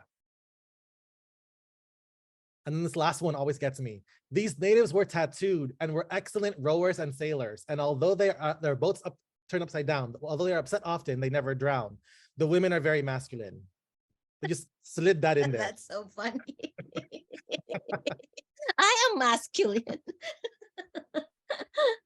So again, challenging this notion of what it means to be feminine, what it means to be masculine, and what does that even mean? There's no context, just the women are very masculine. Again, like the original chismosos, the Spaniards, right? Just throwing things out there. So in the north, right? I think a lot of these are Ifugao and Bontok, I believe, but different examples of tattoos. I believe the eagle tattoo, right? And then notice for women, different placing, often on the arms. If you see t-shirts that have this tattoo, right? You don't get this tattoo by buying it at a craft fair. This tattoo you get through warfare and taking a head. So I have friends who are igorot. Yes, there are igorots in America. I have friends who are igorot that get very upset when they see these tattoo designs on shirts and people wearing them because you're disrespecting the meaning behind it. You know, unless you've already killed somebody. Okay, then maybe that's a different story. But and then in modern tattoos, right? This is the Pintados Festival in Leyte, right? So these are modern renditions, but this is a festival that is in honor of the Pintados. And then there was the show Amaya, which came out in 2011. That was the first epic serie that was talking about pre-colonial, as a teleserie about pre-colonial Philippines. And they were, you know, trying to recreate tattoo designs and a lot of different pre-colonial aesthetics. Sigardo. He was Raha. I forget his name, but every time he said his name, ang mabagsik na Raha, that was his title. He was the fierce Raha. That was really mean. And then these are Phil-Am groups. Okay. So I did. Yeah. I'm sorry to hear that. Yeah, but he's recovering. He's friends with Angeli, so that's how we know. But let us send him good and healing energies. These are folks in California recreating, these are actual tattoos, but recreating pre-colonial tattoos. Again, you see, like, just because you see it in a book doesn't mean you need to put it on your body. And you don't have to copy what was original. You can also like be innovative, right? So mine is innovative. I talked with the artist and what I wanted. And the reason I chose to get this artist is because we were on the beach and these guys were playing volleyball and they were all tatted out with piercings. I was like, oh, they're weird. But I heard them speaking in Tagalog. They thought I couldn't understand. And they were watching out for my niece because they weren't sure who I was. And I was like, oh, these guys look like, you know, mga basag ulo, but they're like good, but they're like good guys and they're interrupting their volleyball game to like watch out for this young girl. I was like, you're a good person. I'd want to carry your energy in my skin for the rest of my life, right? So a sun for the Philippines, a banig or mat to represent family or home, 2 different snakes, sawa, python designs for ancestors of the earth, because sawa or snakes were sacred animals. A pawikan or sea turtle, because for me that represents movement, home, diaspora. And then these lines representing 3 lines going the same direction, past, present, and future, but all working, all moving synchronously, right? This is not a pre-colonial tattoo. It is inspired by it, but it is a modern interpretation. And it is not just inspired by Filipino aesthetics. There are other aesthetics in there, okay? And that's okay. But sometimes with tattoos, there's like, you know, a whole lot of drama, okay? Which we'll get into. But I talked about it with the artist and it's very personal to me, okay? So I didn't have to copy someone else's. And I think that's really important to understand. Then a few years ago, 7 years ago, I went to Buscalan in Tinglay, Buscalan in the province of Kalinga. It's really confusing. Buscalan is the village, but it's kind of in Tinglayan. That's where you get off the jeep in Kalinga. And, you know, a lot of folks on social media hear about the last Batok, or the last tattoo artist in the Philippines. And this is where her village is. She's not the last one anymore because there is a resurgence in this getting a tattoo from here. So some of their designs you can see. I believe like there's a centipede, some are snakes, some are mountains. This is sun, this is snake skin. I don't remember what all of them are, but here's some designs, and then here are more. Dog, crab. This is crab, sorry. There's a snake skin design. And the fertility symbol. Yes, the Ling-O fertility symbol, yes. And I was told specifically the snake skin design, because they said, I was asked, oh, do you want a snake design? I said, what does it mean? Well, it means he's killed somebody, but everyone comes and gets that. I said, not yet. I said, maybe when I come back. Just give it time. It's only a matter of time before I kill somebody. Me too. So this is the process. So you can see there's a coconut shell. This is a coconut shell. I forget what this is. This isn't a coconut shell, but there's a coconut shell in here where she holds the soot. These are tinik ng suha, or pomelo thorns. And then here's her tapper. And then Johnson baby wipes to wipe up the blood and the blood and the ink. Right. So here she is drawing it. She uses a stalk of rice bent, and she draws her design, dipping it in ink. And then she taps it. So here she is, she's using one hand only, stretching and holding the needle and then tapping with the other hand. Okay. In Hawaii, you see folks getting tapped. There's like 5 or 6 people. Not for them, it's one person. Okay. And mind you, she tattooed me right after she breastfed her child. Okay. Wow. And then she's chismissing with me the whole time. So again, it's like challenging these stereotypes of what dalagang Pilipina is, and how to be, she's tough. Yeah, but also feminine. Right? So whatever that, the women are masculine, whatever that means, right? What the Spaniards said. But this is the process. It actually didn't hurt. People think it hurts. The needle hurt more for me. And she was fast. So this is the process of what it looks like, the messy, it's not that messy, but the process of getting a tattoo to fit.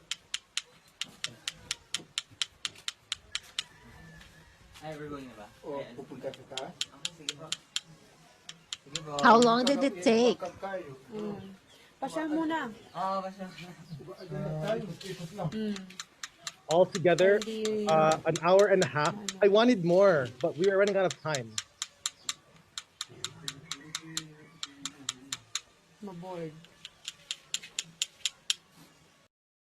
So we were running out of time, and there's only one bus that we're missing, the last bus that leaves. And my family, so when I go to the Philippines, I bring my family to these different places so I can help them challenge some of the stereotypes that they've internalized about different communities in the Philippines. So we went to Baguio, Sagada, Banawe, and then from Banawe, my Kuya Dong and I split off and went to Buscalan. I left them in Banawe.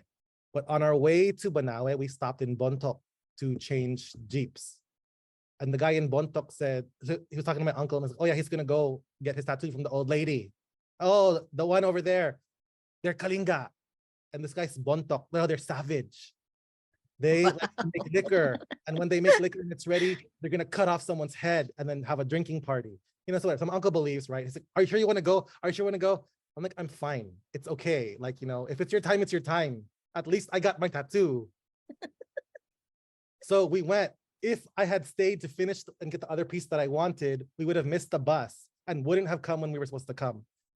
And I know they'd be freaking out because there's no signal in Buscalan. So I just was like, next time na lang. Next time, overnight ka doon. We did stay overnight because you don't just get a tattoo right away, right? There's a line. As soon as you get up there, you go to the first hut, you put your name and they give you a number.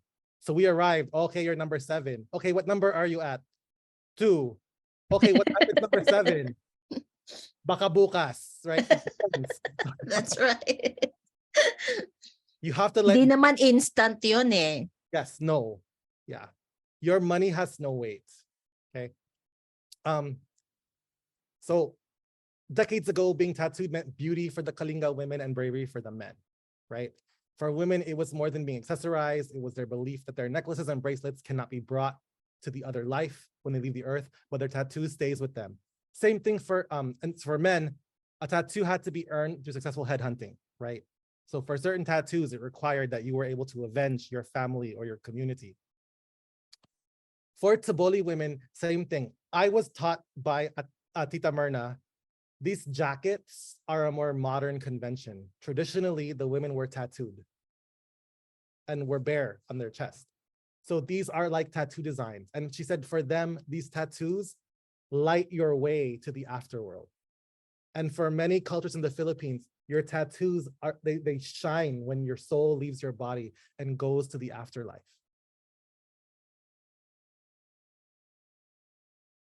Mine's scabbed, but it's still here. Yeah, it's still here and very visible.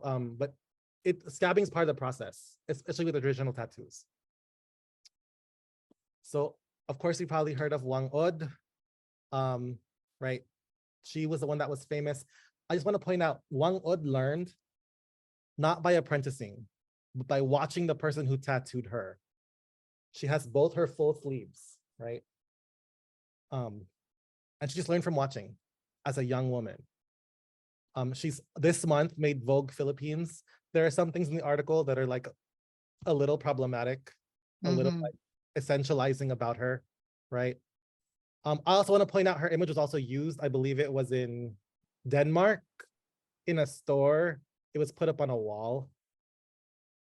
I did not get a tattoo from her. I got a tattoo from her grandniece. So normally her signature is 3 dots, okay? And what they do is people that want to get a signature, they just pass you in 3 dots and then you go. Someone that's getting something larger will not, will just wait, right? So they knew I had to catch the Jeep to leave. They're like, oh no, go get your 3 dots. So I was like, okay. I went by and I saw her, said hello, greeted her, good morning. This man, Philippine National Police, said, anyone that's gonna go in front of me, translated, anyone's gonna in front of me, I'm gonna throw them off a cliff. I'm Philippine National Police, I do what I say. And I was like, you know, whatever. I don't need to get this old woman to stamp me. I got to meet her, that was enough. I got to see her, I got to, you know, see her village. But as we were leaving, our guide that was bringing us back down was super pissed and he was really frustrated. And he said, you know, hindi umaabot ang batas nila dito sa bundok, right? Their laws don't reach us up here. But just the way the rights and the livelihood and the everyday existence of indigenous people is violated in the Philippines on a constant basis, right? Even threatening this old woman who's making her livelihood. Like, I need this, and he wanted his full back done, okay? And he wasn't skinny. And understanding she's tapping, like, and her tattoos hurt more. My tattoo artist was younger. She just goes like this. Wang Od's older. She uses her whole shoulder. So she's like digging into your skin, okay? So hopefully he got hurt in that process and he got his karma.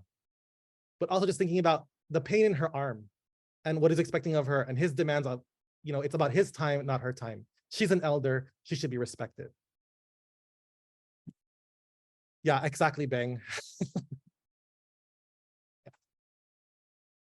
For time's sake, you can find this online. Well, actually, I'll play a little bit so you can. I want you to hear Wang Od speak a little bit. One woman who, last one who gives you this, this amazing art. I want to get this tattoo just to make sure that I have the last piece of my culture, I suppose. It's a dying culture. And, you know, Wang Od, who's like for the last 10, 15 years is being recognized as one of the last artists, true artists, who still carries the tradition.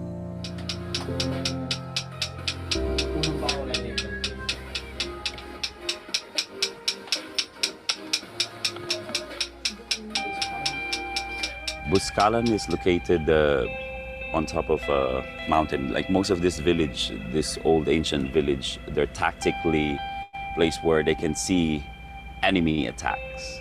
And also the landscape. They need to have, you know, like the rice field around them, but at the same time, they need to be safe from attacks. As I say, they're warring tribes. So you have to trek there. They're famous for, like, you know, the last one to really carry this headhunting culture. The whole adventure of, you know, getting there. It's also like almost a pilgrimage to see her. It really is. Simple singkasut ni. Singkasut, tagon usana. Naya aja humahotok mitan na. Ulit to mulche nalupidan na lang kwat osiyan sa nalupidan na lang kwat am. Kung pijitan Uhira ka sa naluluki ya. Ana pailain. Ingka na. Datu amiran ubing kun. Ingka ni kasana.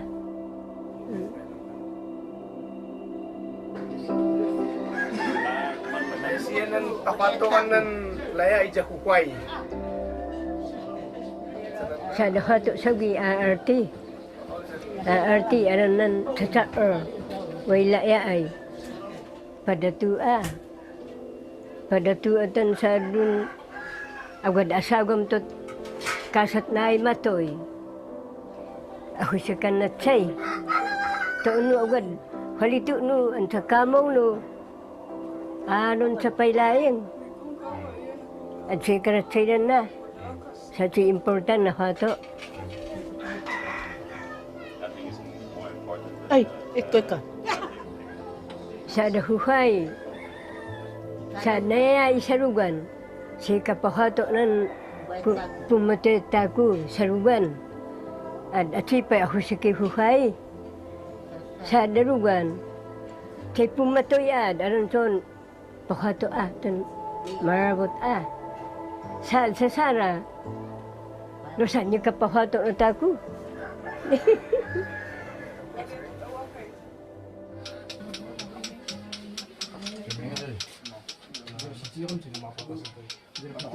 Isto jauh berciro babang gua.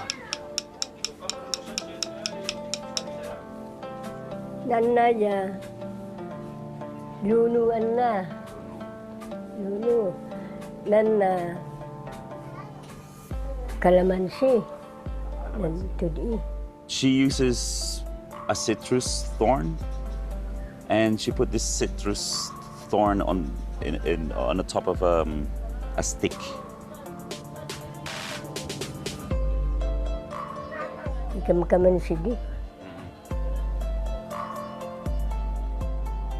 And she uses charcoal for the ink, just charcoal and water. Nanay using nan kandilo. Nan siya.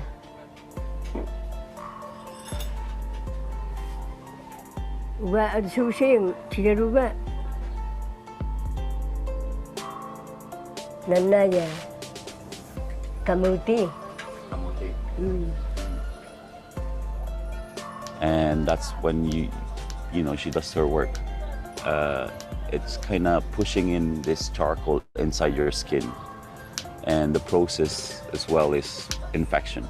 Because, you know, the whole process is, the whole idea of it's going to get infected because your skin is going to reject that that object, that charcoal out. And yeah, you just have to go through it. And what's it like getting a tattoo from her? Is it painful?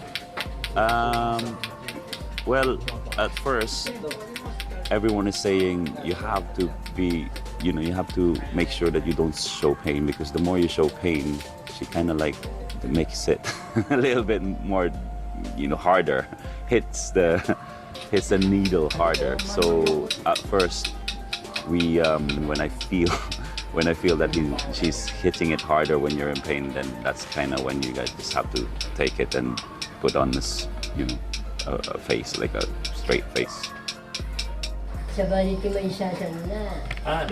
Did you choose your design or did she? She gives you the design. I have to persuade her to give me the whole warrior tattoo.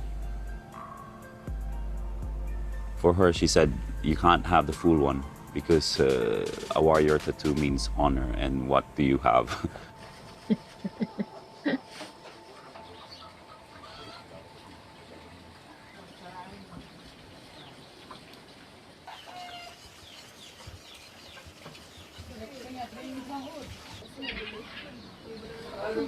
Maru baki jakajam maru.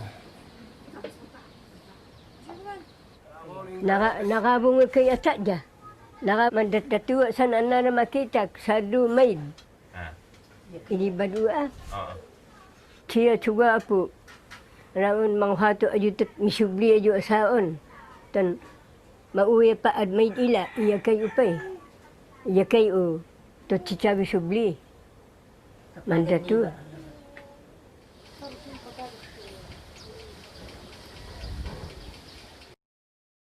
So there are other videos. There's one where a Hawaii tattoo artist, Keone Nunez, who's I know like there's a lot of controversy surrounding Keone now, but who was a tattoo artist from Waianae. He went out there and was looking at her tattoos, and this big like Japanese Portuguese guy is there.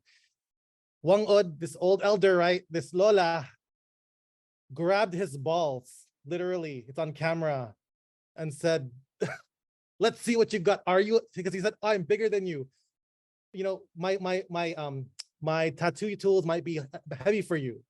So she grabbed him by the balls and said, let's see how big you are, right? But just, again, challenging those to the femininity, right? And like, what women can and can't say, and the sexuality of women and elder women, right?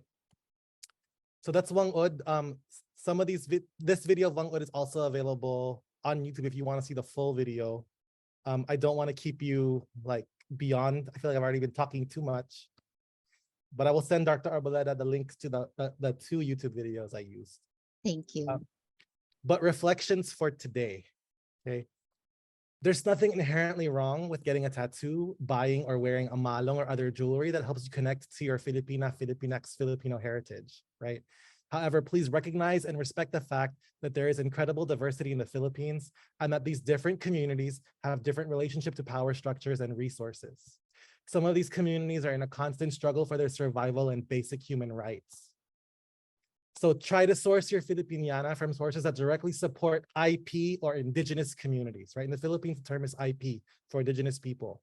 They are the originators and culture bearers of these arts, and without them, these would not exist.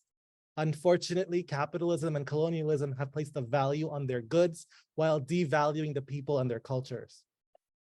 So please try to do some research as to where were these goods sourced? And that includes, was it created in collaboration with or blessings from the communities, or was their intellectual property or cultural heritage stolen? Were the makers paid equitably? Or were these, under-resourced communities given a little bit of money, let them to survive, and then there's a huge markup when you buy it in the store? Or is it actually paying them an equitable wage for their art? What's the purpose of this item or design? Like, don't give your Lola a death blanket, please, okay? Don't hang it up in your house. Please lang, don't wrap your child in it either, okay? Is this design appropriate for how I intend to use, display, or wear it? Like, for example, right? Wala pa akong headhunter tattoo. But one day, hopefully. Me too. That's the hope. And also, if possible, go visit these communities and purchase or learn directly from these culture bearers.